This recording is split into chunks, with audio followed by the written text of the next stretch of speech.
Alright, nerds.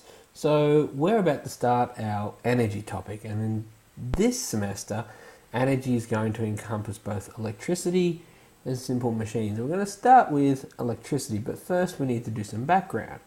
Okay, and today we're going to talk about fields, both electric and magnetic. So, what's the point? This is where we learn what the lesson is about. First, by the end of this, you want to be able to define an electric charge, define a field. You want to be able to compare both magnetic and electric fields a little bit, and you want to be able to draw field lines if you were given the opportunity. You know, if you had a magnet, you should be able to think of how you could draw the field lines. All right. So what do you need to remember? This is from last year. A force is a push, pull, or twist. I would also add there that a non-contact force is a force that happens at a distance you don't need to touch. You also remember that atoms are made up of protons, which have a positive charge, neutrons, which have a neutral charge or no charge, and electrons, which have a negative charge. Alright, so what is electric charge? First off, it's basically the property that causes matter to experience a force when placed in an electromagnetic field. So if something is charged, when you put it in an electromagnetic field, more on that in a minute, it will experience a force, so a push or a pull. Now there are two types, there's positive and negative. Like charges repel each other, just like magnets from year 7, and unlike charges, they attract. So opposites attract. So what in that case is an electric field? Basically, it's a way of describing the way charges act. So the way we describe the way charges act is an electric field.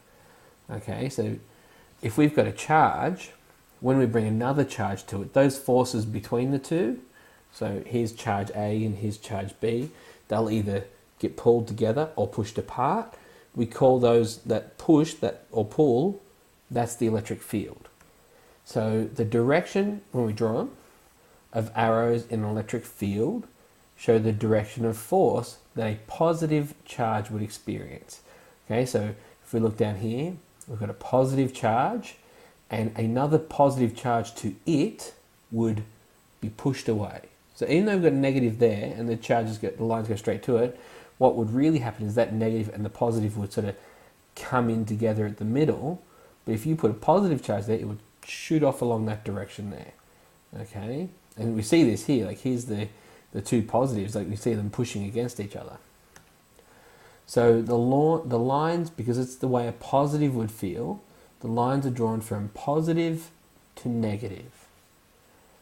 Now, they can be traveling uniform fields, that's this one here, so it goes from this plate, electrically charged plate, to that one, zoom, zoom, zoom, zoom, zoom, or they can be radial fields, which is what this is. And you can see, if it didn't have the other one to interact with, it would make a perfect circle as it radiates out.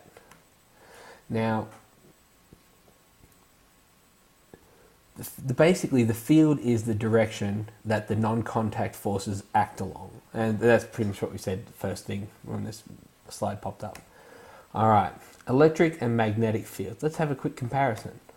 Basically, they are related. So a static electrically charged particle, static means not moving, so a static electrically charged particle produces an electric field.